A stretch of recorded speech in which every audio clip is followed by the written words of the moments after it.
There are a lot of the strangest rabbit holes on the site as a community of people who buy and sell dirt, soil, and clay to eat.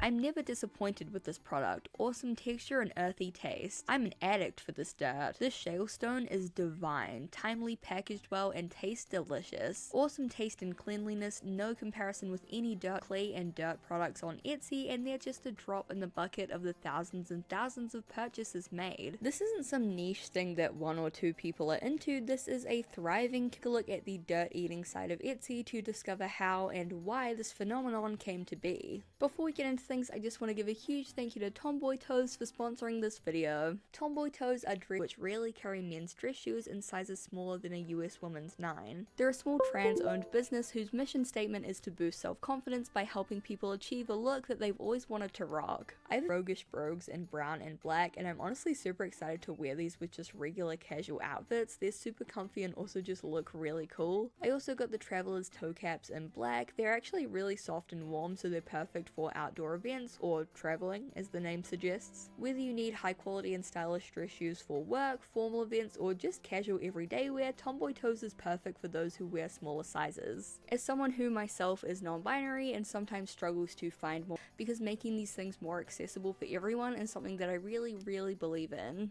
Head to tomboytoes.com and use the code Izzy to get 10% off your first sponsoring the video, and now let's get back into things.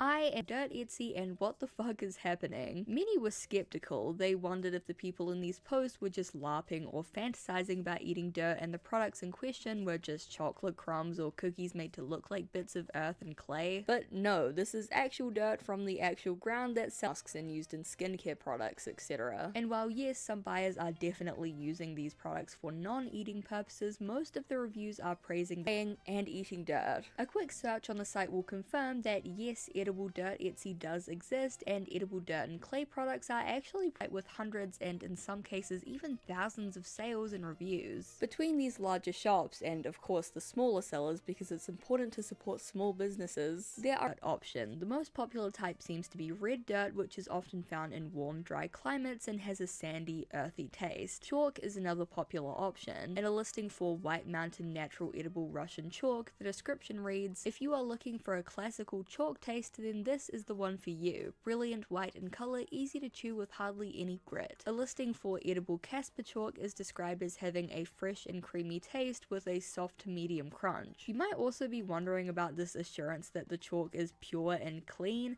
A lot of edible dirt listings claim to. It comes in many different forms, from basic chunks to edible pots to clay dust baked into cute shapes. I also want to share a few what I like to call wildcard listings, which basically means that I don't know what they are, but they look like they would be like a delicacy, like the caviar of the clay and dirt world. Orenburg tiles. They're these large square tiles of what I believe is some sort of chalk, and they just look like they'd be a treat. Ural pop chips. These are from the Ural Mountains, but it's never described what they actually are, some sort of clay I assume. These are marketed in an uncharacteristic way today. Ural pop chips are sure to inspire and delight. Add a touch of nature's beauty to your taste buds with our premium chips. Firstly, I'm tickled that people who like to eat crunchy clay are called crunches, and secondly, whoever wrote this description needs to get into marketing ASAP. Slim Jims. Just a quirky name for slate pencil pieces. Again, whoever wrote this description needs to be hired. I never thought I'd want to eat slate, but here we are. It's also worth noting that while Etsy is a very popular spot to shop for edible dirt and clay, it's far from the only place on the internet that sells it. I found tons of listings on eBay from a multitude of different sellers from around the world. Same with Amazon, where there were listings for all kinds of clay, from roasted clay pucks to edible clay sauces to purple Astana clay chunks and more. There are several small businesses with dedicated sites as well, including chalkineurope.com, Earthy Good House. But then I found a recent blog post announcing that the store was closing, and it's a wild read.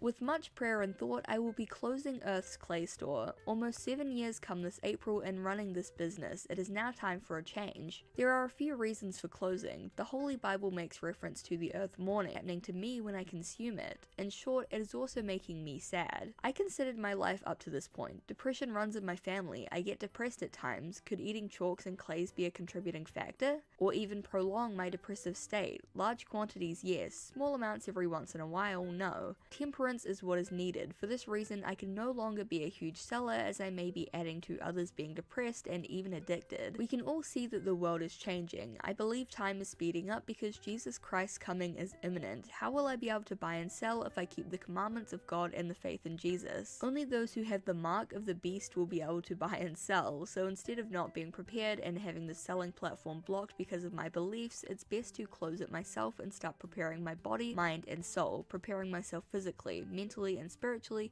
for Jesus' sake. Like toxins or chemicals, but because they think it's unholy and causing depression. Sometimes you stumble on a little corner of the internet that is so far removed from anything you know that it just makes you realize how vast the World Wide Web really is. While all of these edible dirt and clay products are interesting on discerning, critiquing dirt and clay that doesn't meet the described taste and texture. Tasted and smelt like petrol, not crunchy at all, gummy, gritty, and old batch because it was nasty. This time it wasn't as clean as from my first order, but the taste was not bad. This was my first order. It was good, but it tasted more like red nakamat with a bit of salt. Unclean or tasting bad world. For people who eat dirt, it isn't a punchline or a silly online gimmick, it's a thing they actually do, regularly enough to develop their own particular taste. And, well, that's a complex question with a... I don't know, sorry. Isn't that your teeth?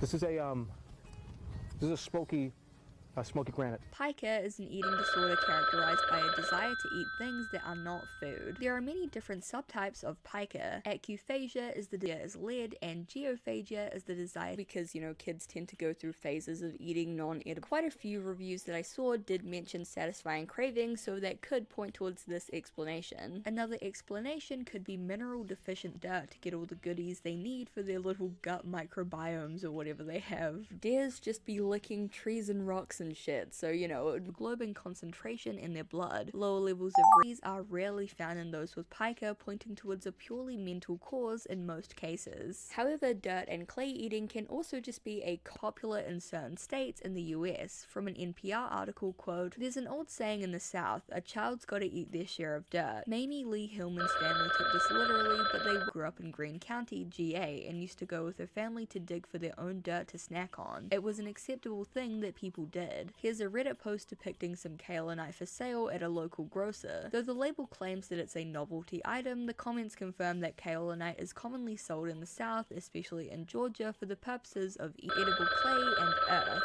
From Wikipedia, quote, "The clay used to form the chagosta balls is extracted from certain mounds, caves, or sandbanks. In ancient time, the sweet had a recipe to produce chagostas." Alongside these more modern examples, humans have been documented eating dirt as far back as 2 million years, meaning that the practice is far from a recent development and certainly didn't start with hungry Etsy users. Though the popularity of edible dirt on Etsy is a really interesting way that the ancient practice has evolved to suit modern times. People just like to explore and it's a unique looking area. So there's a lot of divisiveness about eating dirt online, you know, go figure. On one hand, there are those who support and partake in dirt eating, a prime example being the buyers and sellers of edible dirt on Etsy. Judging by their comments, many of these users are regularly dining on clay, dirt, dust, and know what they like and what they don't like, and they're not afraid to point out when dirt tastes bad or descriptions aren't accurate to the taste. Even aside from these more extreme examples, there are plenty of people out there who believe that eating dirt and other minerals in moderation is fine and even healthy. Maybe it's a local or family tradition passed down through generations, maybe it's for a home remedy or other medicinal purpose,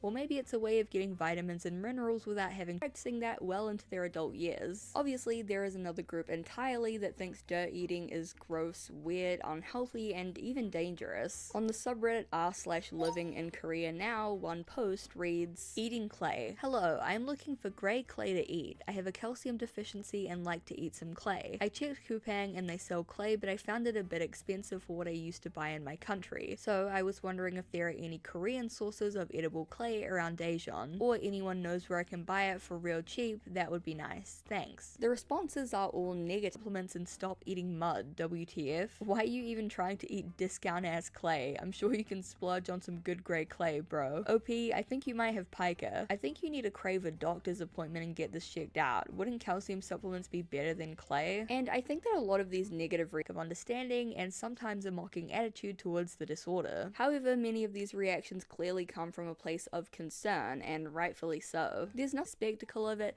but pica is a real thing that people suffer from. And while obviously I'm not trying to say that it's bad or shameful for people on Etsy or any other place on the internet to want to eat medical news today, quote, geophagia can cause a range of health complications due to the many potential toxic substances in dirt. During pregnancy, eating dirt may also place the fetus at risk. If a person knows someone who is eating dirt or they are eating dirt themselves, it is important that they consult with a healthcare professional. A doctor can help someone find out if their cravings are due to a nutritional deficiency and learn whether they are experiencing toxicity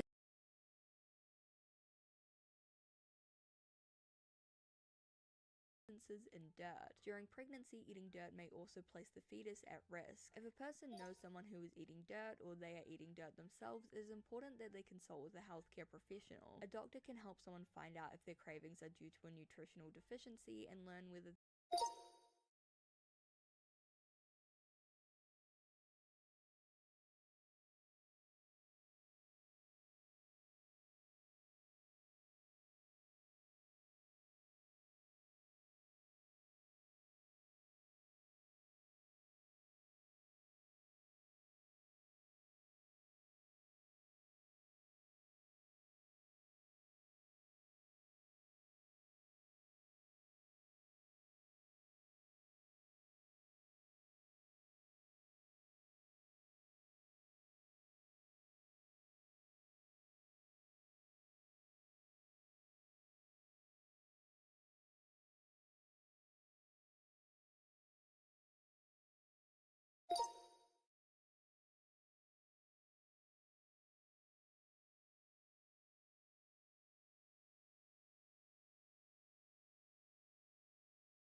There are a lot is changing. I believe time is speeding up because Jesus Christ's coming is imminent. How will I be able to buy and sell? Very crispy, but that was not the taste I was expecting. It's not sticky, I prefer sticky clay. That is kind of hilarious in an absurd and ironic way, but it's also really interesting because it gives us a look into this world. For people who eat dirt, it isn't a punchline or a silly online gimmick, it's a thing they actually do, regularly enough to develop their ended. Are so many people eating dirt and clay? And well, that's a complex question with a lot of potential answers, so let's dive in. Or should I say, let's dig a little deeper or something, let's dig in. I don't know, sorry. Isn't that your teeth?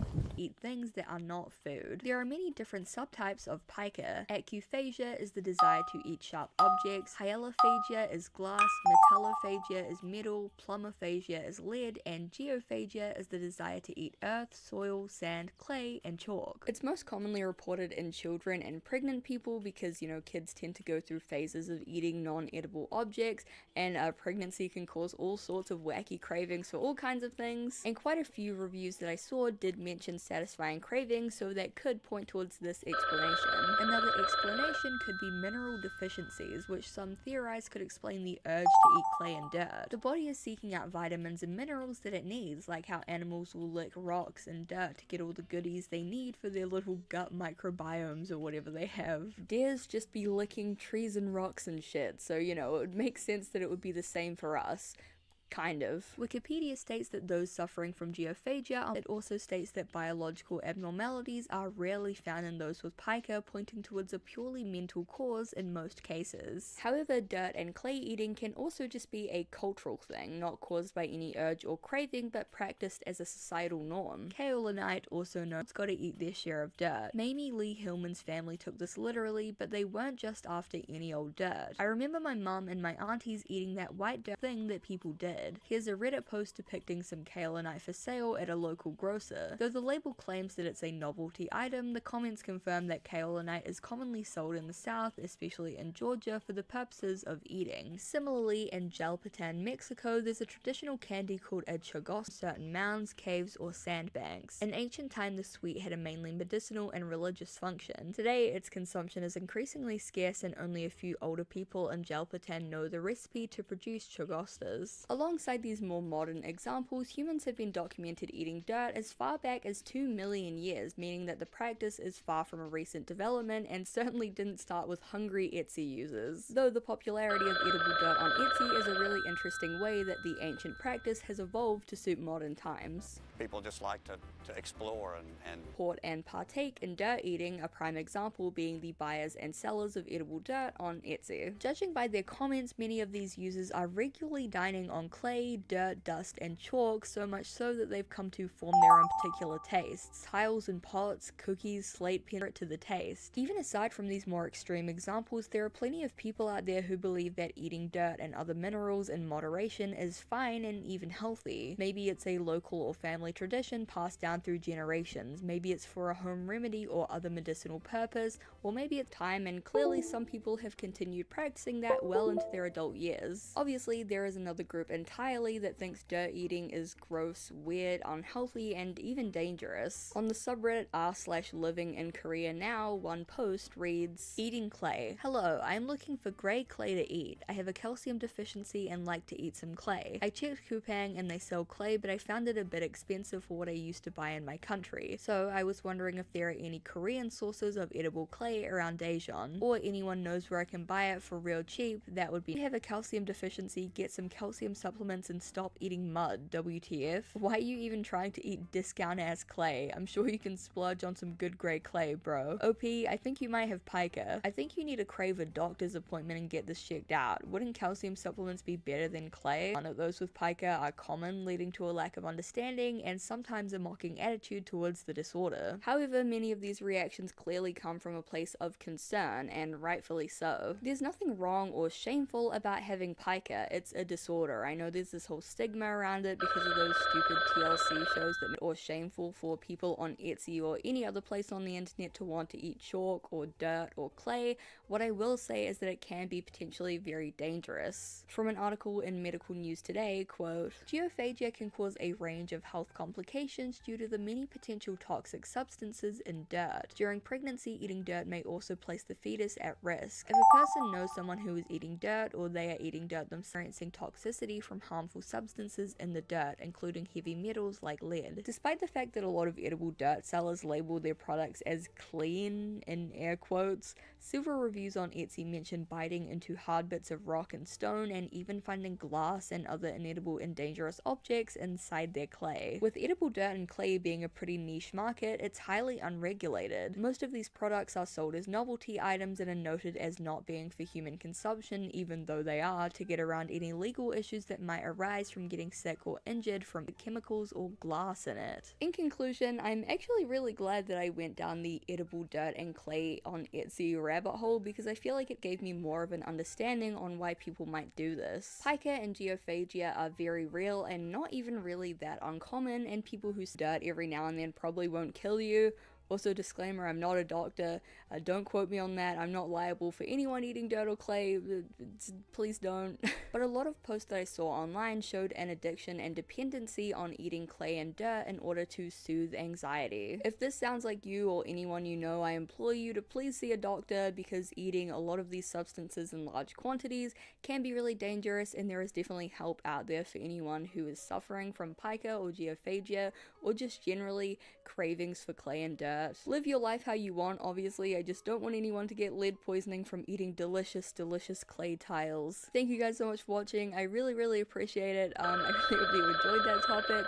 I saw the dirt eating side of Etsy post on Twitter and immediately decided that I had to make a video about it because I thought it was so interesting, and going down the rabbit hole of discovering why, how, where, what circumstances lead people to eat dirt and clay was so interesting, and I really hope that you enjoyed listening to it. Apologies if my delivery or my voice sounds weird at all. I just got braces and I'm still getting used to how they feel and talking with them, especially for long periods of time. So I'm really sorry if anything sounds really weird or kind of like a little bit slurred. I'm trying to get used to it and I'm sure I will soon.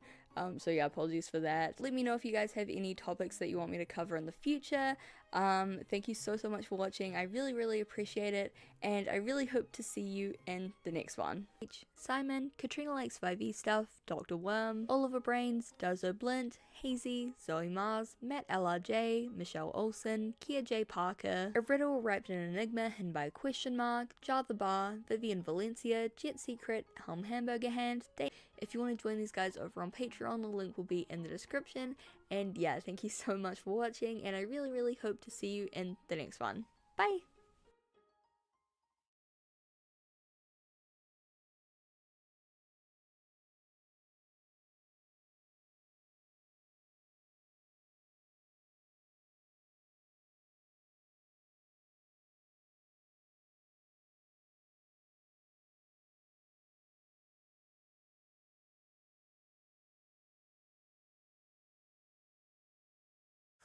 It's the early 2000s, and being famous sounds like a good idea.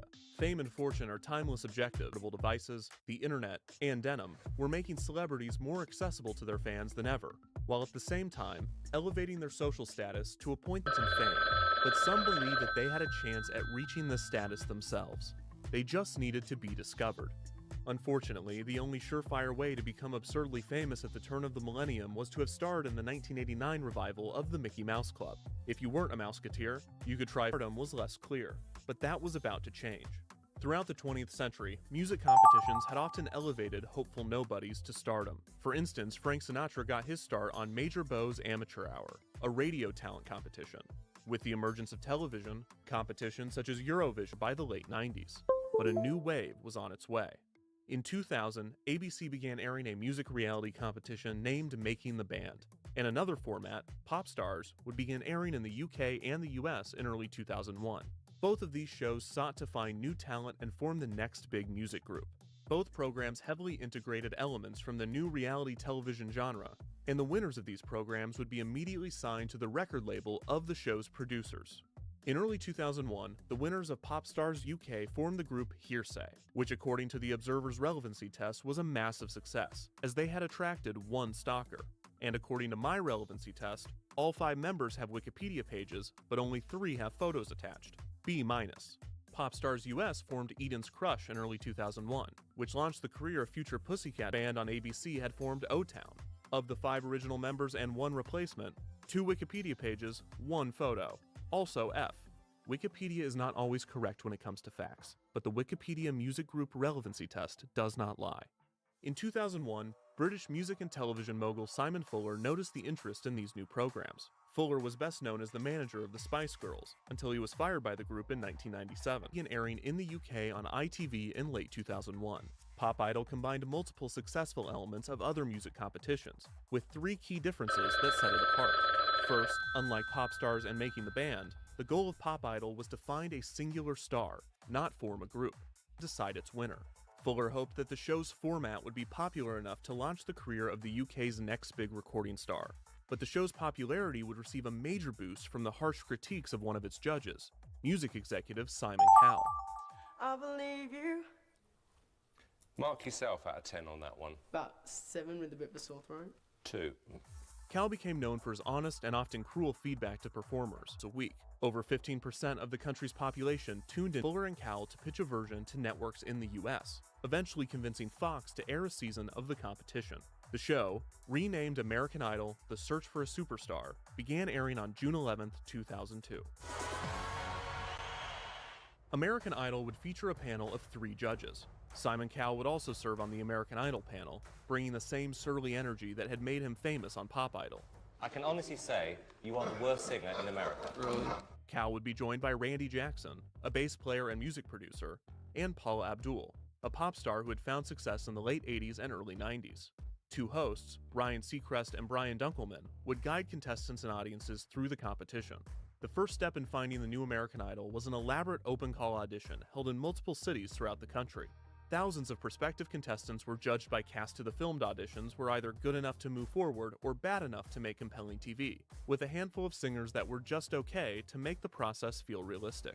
Throughout these first 2 episodes, Cal showcased his signature snark, shocking the contestants and his fellow judges with how far he was willing to go to shut down the hopeful singers. Well, Jennifer, here's a new word. That was extraordinary. Thank you. Extraordinarily bad. You taking singing lessons? There was this lady up in Montana. Point of discussion around the country, as was the poor singing ability and lack of self-awareness of some of those auditioning. These humorous auditions were presented alongside contestants with true talent, many of which were immediately relatable to audiences, showcasing their singing abilities, confidence, and denim. I like this. Is that a skirt? It's my pants. The show had an obvious bias towards singers who matched the ridiculous beauty standards of the early 2000s, a bias that the program stated Don't look like an American Idol. And she just sang an Aretha Franklin song. I do not believe that if Aretha Franklin entered this competition, she would win it. Now, I don't make the rules. Evelyn McDonnell, writing for the Miami Herald, said, quote, American Idol takes our cultural obsession with celebrities, strips it bare, abuses Evelyn, pace yourself, this show might be around for a while. Whether it was a genuine interest in vocal talent or some biological yearning for the age of public ratings continued to climb. Of the 10,000 auditions, 121 singers were asked to come to Los Angeles for Hollywood Week, a grueling audition process in which the 3 judges narrowed the field down to just 30 contestants. After this, the true appeal of the program began, as from this point on, it would be up to the audience watching at home to decide 10, with an episode dedicated to each group.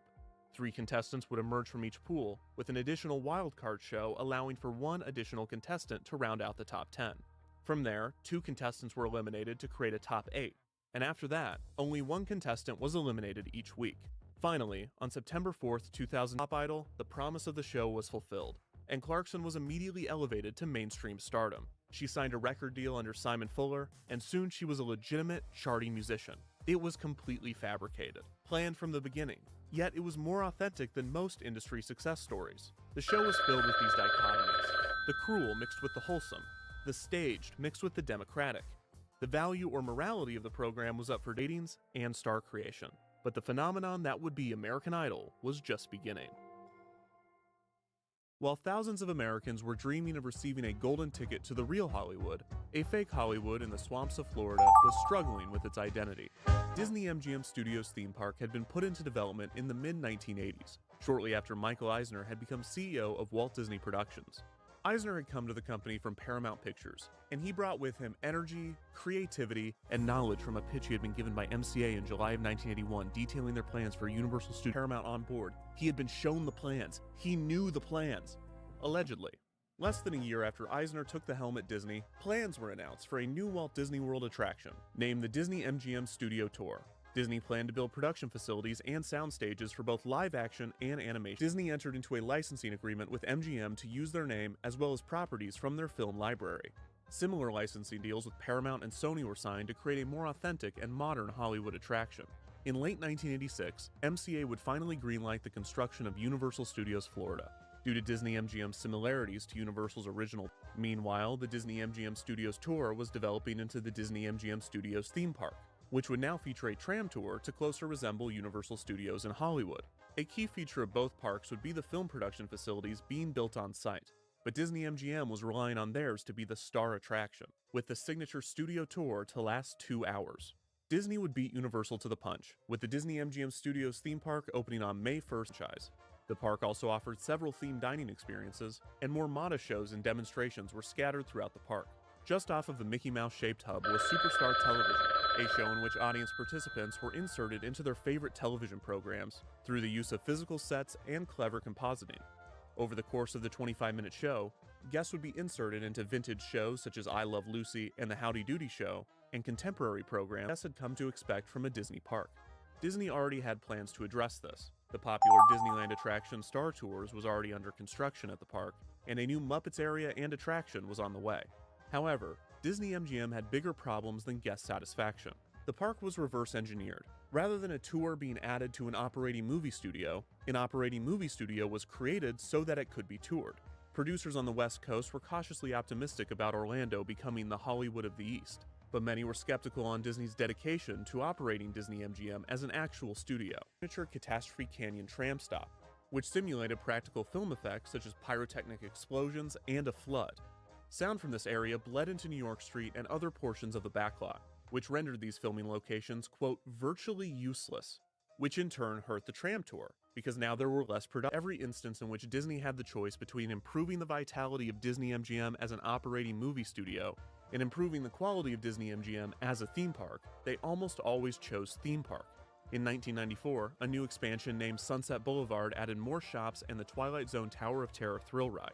In 1998, Superstar Television was based on the television series Doug, and the show translated perfectly to stage, with no issues at all. It closed 2 years later with no planned replacement, leaving this theater space at a prime location in the park empty. In September of 2001, Disney MGM Studios unveiled the Sorcerer's Hat, a huge hat themed after the iconic cat from the Sorcerer's Apprentice segment in the 1940 film Fantasia.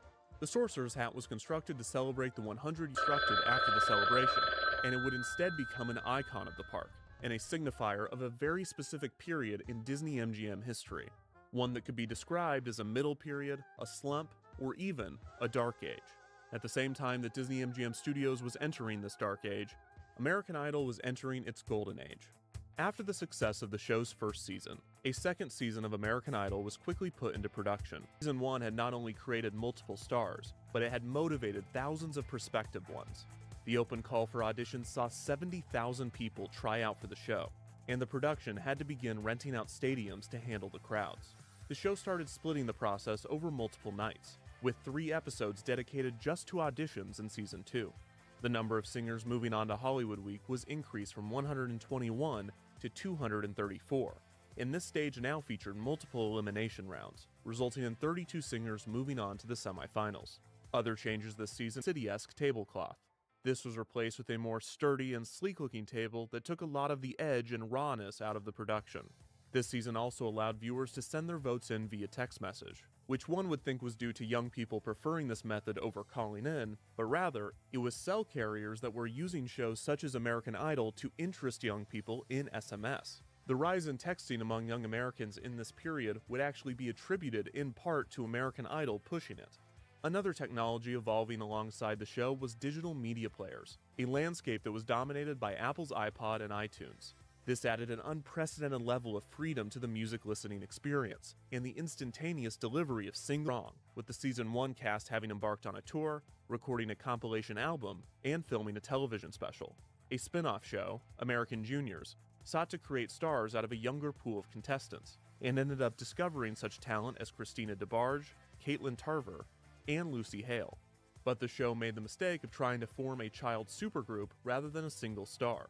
The group, also named American Junior Aiken, and both would find success after the season's conclusion. The show's third season began airing in January of 2004. The season featured more hopeful contestants, more audition sites, and more episodes than the previous season. 5 episodes were now dedicated to auditions, and 2 episodes were dedicated to Hollywood Week. The nightmare that was the audition process was becoming a key part of the show's content and reputation. Long lines, packed stadiums, and the call number taped on the contestant's shirt were all iconic imagery of the full-day affair. For many, this exhausting process was part of the excitement, but it also served as a constant visualization of the improbability of not just winning the competition, but even making it to the celebrity judges' room. The show was also leaning more into the funny auditions, which would result in the most famous funny audition in the show's history, courtesy of Thank you. This audition was enough to elevate Hung to celebrity status within the American Idol fandom. Many critics speculated if Hung's fame as an anti-idol was due to the show's reliance on humiliation for entertainment, or if the audience's racial bias is where the humor of Hung's performance was being derived. Others took a more optimistic approach, believing Hung's confidence, positive energy, and resilience was the reason so many fans took to him. Regardless, Hung had become more humorous auditions than they already were. Along with a showcase of poor singing ability, the show's third season again found star power in both its winner, Fantasia Barrino, and also in its 7th place finisher, Jennifer Hudson. The same year that American Idol Season 3 aired, Simon Cowell debuted a new singing competition format in the UK named The X Factor. This program was Factor's similarities to Idol enraged Simon Fuller, to the point that Fuller sued Cowell over the new program. The two settled out of court, with the reported conditions being that Cowell must stay on as judge of American Idol for 5 additional seasons, and must delay the launch of an American version of The X Factor until all. There were now 6 audition episodes and 4 Hollywood Week episodes. The show's star-making power was as strong as ever, with Season 4 winner Carrie Underwood becoming a platinum recording artist within months of winning the competition. American Idol's 2006 season produced winner Taylor Hicks. Hicks would not reach the level of stardom that the show's previous winners had, but Season 5 would find a bigger star in 4th place finisher Chris Daughtry. Season 6 began airing in January of 2007, now with 8 episodes dedicated to auditions. This season started with strong viewership on par with the show's past success, but ratings gradually began to decline as the competition progressed. Many speculated that this was due to an uninteresting pool of contestants, an overemphasis on celebrity guests, or the show's focus on the bad singers rather than the talented ones. This season also featured an unexpected run by 17-year-old Sanjaya Malakar. Sanjaya showcased his singing ability in his audition, but his performances after Hollywood Week were less than stellar. These lackluster, shaky performances became the most memorable storyline of the season, and despite the frustration of the judges, Sanjaya Stern pushing his audience to vote for the singer as a joke. Vote Sanjaya! No, I'm an American! I will vote for Sanjaya! At the same time, Sanjaya developed an authentic base of young fans who supported him for his looks and hairstyles, which he would dramatically change from week to week. Some speculated that Sanjaya was the reason that Idol was dropping in the ratings, but this was proven false, as after his elimination from the top 7, the ratings dropped even lower, suggesting Sanjaya's presence was actually helping the show. At the very least, the existence of a Sanjaya spelled danger for the show feel fresh. Despite the show's dip in ratings, this season would still find A-list talent in its winner, Jordan Sparks. Whether American Idol was a fading star or had simply experienced an off-season had yet to be determined, but the program was still one of the most popular shows on television, and a bright spot in Fox's lineup. In fact, American Idol's position in pop culture was so strong that a struggling theme park was seeking to borrow some of its star power.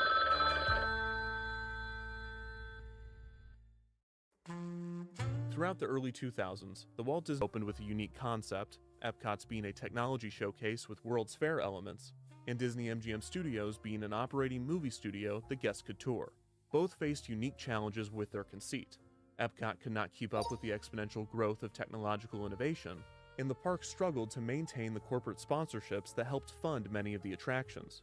Disney MGM Studios required the park to constantly court and work with film, and Disney MGM filled one of its sound stages with a new show, Who Wants to Be a Millionaire? Play It, an interactive recreation of a taping of the popular game show, complete with a Regis Philbin-type host. You just got yourself 1,000,000 points, yeah! In 2002, the state of Georgia created a tax incentive program in an attempt to attract entertainment productions to the state, an initiative that would eventually succeed. In the following years, Atlanta shut down its Florida animation studios, officially ending Disney MGM's time as a working film and television studio. While the lack of corporate sponsors for Epcot and the lack of productions for Disney MGM were huge issues, there was a bigger problem with both themes from a guest perspective. Both Epcot and Disney MGM were conceived at a time in which Walt Disney World was seeking diversity in their attractions, a vacation to Walt Disney World in the late 90s and entertainment production. However, over time, guest demand indicated that the theme park experience itself, with its unique presentation of storytelling and thrills, was more engaging than a wide variety of experiences. For general audiences, 2 themed thrill rides was better than 1 thrill ride and 1 edutainment demonstration. This left Disney MGM and Epcot in a predicament. With so much infrastructure, and solution for both would be similar. Epcot would remain a park focused on technology and information, but new attractions would be built that presented these topics in the most thrilling and adrenaline-focused manner imaginable. 1999's Test Track and 2003's Mission Space were original attractions that focused on key industrial themes, transportation and space respectively, but both did so with a focus on speed and force. Disney MGM would transition from a park showcasing the behind-the-scenes of actual entertainment productions to being a park with attractions themed to the entertainment industry. 1999's Rock and Roller Coaster and 2005's Lights Motors Action Extreme Stunt Show were still within Disney MGM's Hollywood theme, but both thrills. In August of 2007, it was announced that Disney would finally excise MGM from the park's name. MGM and Disney had been in conflict over the name usage since before the park that the new name would incorporate the ABC television network or Pixar Studios, both of which had been acquired by Disney. However, the new name for the park would simply be Disney's Hollywood Studios, leading many to point out that there were no longer operating studios in the park, despite new attractions and to visit the park. Disney's Hollywood Studios needed a star, and it had something big in mind, an experience that would keep the park above water based on a property that America could not get enough of: Toy Story.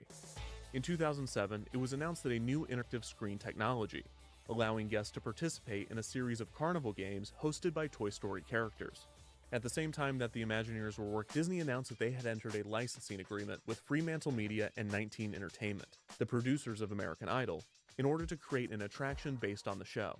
This new attraction would utilize the theater space left empty by Doug Live in the former ABC television theater. The description of the attraction of the American Idol television show. Early plans indicated that the attraction would feature 24 audience participants, ages 14 and up, competing in a dramatic singing competition live on stage. Disney Parks chairman Jay Rasulo indicated that rather than 3 judges with entertainment industry experience, 3 audience members would be pulled on stage to judge the performers, with a Disney cast member serving as host to facilitate the new show, likely to appear as a Ryan Seacrest type. While many of the details were still being decided at the time of the announcement, Disney did reveal the attraction's grand prize for the winning singer, a front-of-the-line pass to an actual American Idol audition, a lucrative item that could save American Idol hopefuls from trudging through the dreadfully long audition process. Disney, Fremantle, and 19 Entertainment clarified that these contestants would have no advantage in the producers' decision-making, only that they would not have within a theme park. It was predicted that the American Idol attraction would have 6 to 8 shows per day, but just 1 grand prize would be awarded. It was also estimated that around 400 guests would be able to audition. Initial concept art indicated that a major overhaul of the ABC television theater would occur, with a grand entrance alongside Echo Lake. However, this planned renovation was scaled back significantly, with the theater's exterior to be changed very in the vein of those seen on American Idol, complete with homemade signs that said Disney Rocks, Hi Mom, and Pick Me Dog. Throughout early 2008, the stage of the Superstar Television Theater was transformed into one that closely resembled the set of the show, with American Idol set designer Andy Walmsley consulted on the design. The set featured a 35-foot by 7-foot video wall, 1,000 seats, a 3,000 square foot stage away, and the ratings for the show continued to fall. The brightest spot of the season was the thrilling finale, in which David Cook barely beat out David Archuleta after the competition received the highest finale vote total in American Idol history.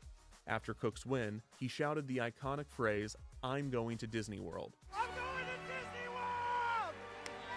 And a commercial was created utilizing this moment, in the same format as the famous series of Disney Super Bowl advertisements. This display of synergy between the Fox show and Disney, owners of rival network ABC, might have been surprising to many viewers, but this is because they weren't paying attention, not to the theme park news, but to the true underlying loyalty of both corporations.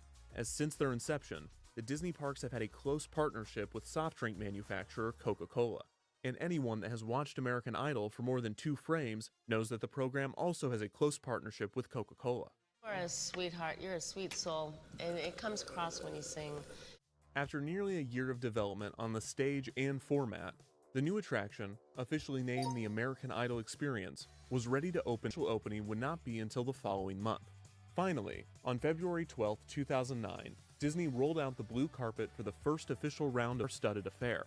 Journalists from around the country were invited to the gala, and if you squinted your eyes or videotaped it in 144p, the event appeared to be a true Hollywood premiere held with an impressive cast of special guests, including Ryan Seacrest, Paula Abdul, and multiple recent American Idol finalists. For the first time ever, Studdard and Kelly Clarkson all appeared together. An actual run of the American Idol Experience was occurring simultaneously to this event, with guests competing in the singing competition, but the hopeful idols took a back seat to the real ones. The big show of the day, in which the American Idol Experience winners were to be announced, and Carrie Underwood. Ryan Seacrest came out to host the show, and he even got to interact with the attraction's Ryan Seacrest type host. And couldn't they have gotten a bigger guy? You know what I mean? They gave me all your old students. That's Every American Idol celebrity looks just like American Idol in Hollywood. It is very, very realistic. It's fantastic. It's very exciting. Second, And go to school. during the press event, all 7 winners were presented a trophy by Ryan and series creator Simon Fuller. This microphone-shaped trophy was created by the same designer that created the Oscar statuettes, and it was to be awarded on the actual show in future seasons. The 7 American Idol gold confetti rained down and fireworks exploded in the theater. It truly was an American Idol experience. But it was not the American Idol experience. The attraction received great reviews from the media that had attended the gala and been dazzled by the literal parade of stars, but this was not an accurate depiction of the guest wasn't hosting. What actually was the American Idol experience? The guests. For those wanting to participate in the show, the experience began the moment they entered the park. I thought I would take you in and show you what it's going to be like to have dreams come true here at the American Idol Experience. The hopeful idols were directed to the back of the Superstar Television Theater, where they would find the American Idol Experience audition entrance. This went through a unique experience. Guests were handed an audition card with a Q&A and a list of 113 songs to choose from for their audition, including Bohemian Rhapsody by Queen, Colors of Others. The first stage of the process was an a cappella audition between the guest and a casting director in a private room. This intricately themed room was a one-to-one recreation of the normal boring rooms that tens of thousands of people get their dreams crushed in across the country during the actual American Idol audition process. It even had a desk. Complete with desk. There were 4 of these private casting rooms. After touring the attraction, Canadian like when I auditioned. Most guests would be rejected at this point and given some advice for their future performances. The few that did make it forward moved on to the Red Room, in which contestants were given an iPod with the most intense security lock possible, so that they could rehearse their performance and familiarize themselves with the lyrics. This room was also referred to as the Coke Room, which was either a reference to the soft drink sponsorship or a way to really prepare these contestants for Hollywood. Auditioners would then be called into a second office room.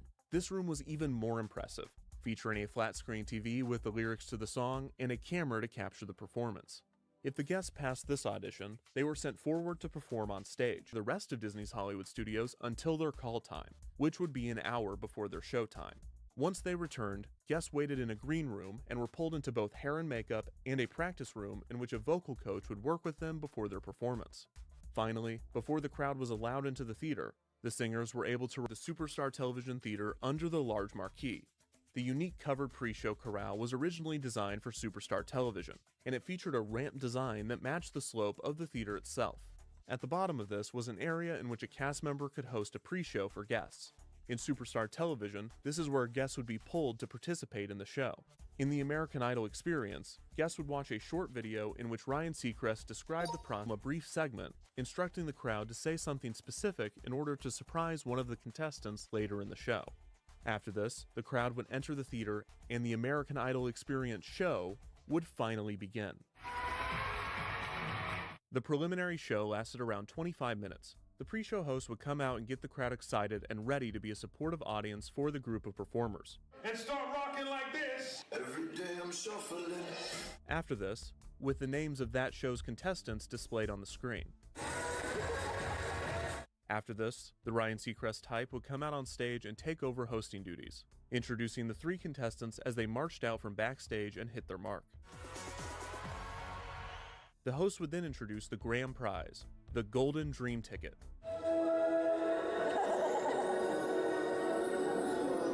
Fast pass ever. Fast pass.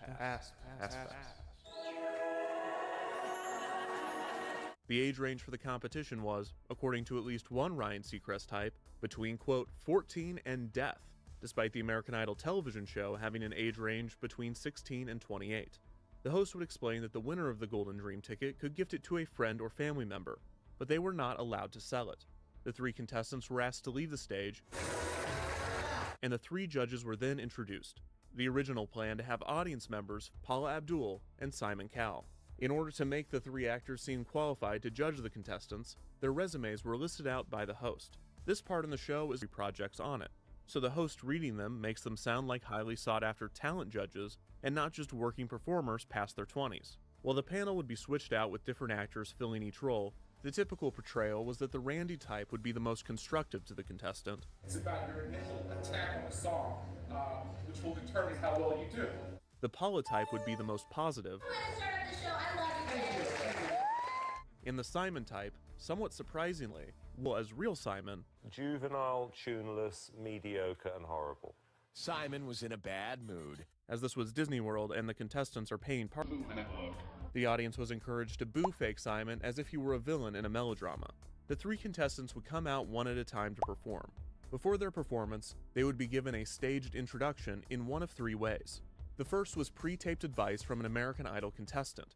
Just have fun with it. Biography that the contestant would shoot while they waited for their performance. These would hone in on an interesting, relatable, or sympathetic aspect of the singer's character, in a similar way that the TV show treated its vignettes. What brought me to American Idol is, first we were here on vacation. At one point in my life, I found myself homeless, living out of my car. The way to increase audience participation in the show, and it was a nice surprise for the singer, even though this moment was completely fabricated and directed by the pre-show.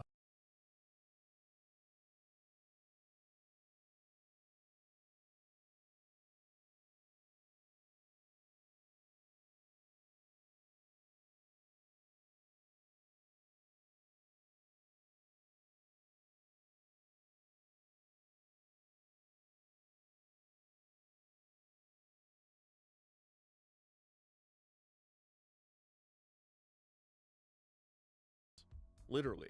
Each performance would last about 90 seconds and was immediately followed by critiques from each judge.